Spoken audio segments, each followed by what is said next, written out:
గురుకుల హాస్టల్లో కల్తీ ఆహారం తిని విద్యార్థులు అస్వస్థతకు గురైన ఘటన ఆలస్యంగా వెలుగులోకి వచ్చింది.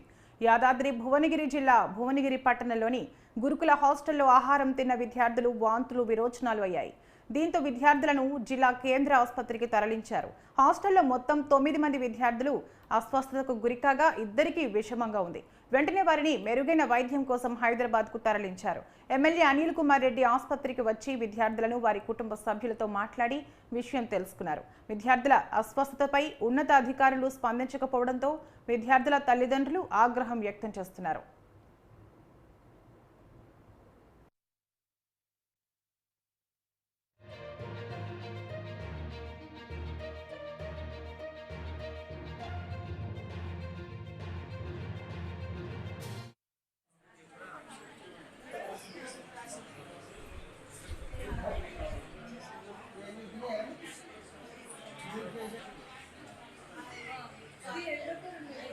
జరుగుతున్నటువంటి అనేక అఘాయిత్యాలు ప్రత్యేకించి సోషల్ వెల్ఫేర్ హాస్టల్లో గురుకుల పాఠశాలలో విద్యార్థులకు వసతులు చాలా హీనంగా ఉన్నాయి. బందర్దొడ్డి కంటే చాలా హీనంగా ఉన్నాయి. అక్కడ వాటర్ ట్యాంక్లో పాసిపోయిన నీళ్లు, అందులో బల్లులు, పాములు, ఇతర పురుగు పుట్ర అదే వాటర్తోనే అన్నం వండటం, చుట్టూ పందులు, అశుభ్రత, తినే ఫుడ్లో కూడా ఎలాంటి క్వాలిటీ లేదు. ఈరోజు ఇంతమంది విద్యార్థులు ఈ యొక్క ఫుడ్ పాయిజనింగ్తో గురై బాధపడుతుంటే ఒక్క అధికారి కూడా రాలేదు. యదా సీఎం తదా అధికారి. ఈరోజు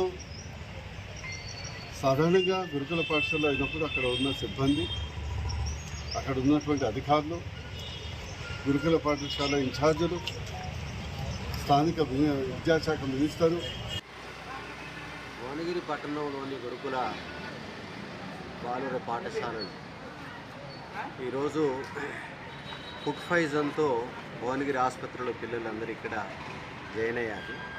కొద్దిమందికి సీరియస్గా ఉన్నది, కొద్దిమంది కోలుకుంటున్న పరిస్థితి ఉంది.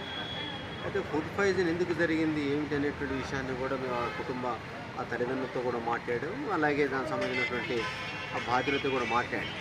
ఒకటి ఇక్కడ ప్రధానంగా అనిపించేది ఏంటంటే ఆ గురుకుల పాఠశాలకు సంబంధించినటువంటి మేనేజ్మెంట్ ఏదైతే ఉన్నదో ఆ మేనేజ్మెంట్ యొక్క నిర్లక్ష్యం ప్రధానమైనటువంటి కారణంగా ఉంది. ఎందుకంటే ఒక ఫుడ్ అందించేటువంటి విషయంలో, పిల్లల విషయంలో కొన్ని ప్రమాణాలు పాటించకుండా, జాగ్రత్తలు పాటించకుండా అడగోలు వ్యవహారాలు చేయడం వల్లనే పిల్లలు అనారోగ్య పాలైనటువంటి పరిస్థితి ఉంది. అందుకే దీనికి సంబంధించి బాధ్యత వహించాల్సింది ఆ పాఠశాల మేనేజ్మెంట్.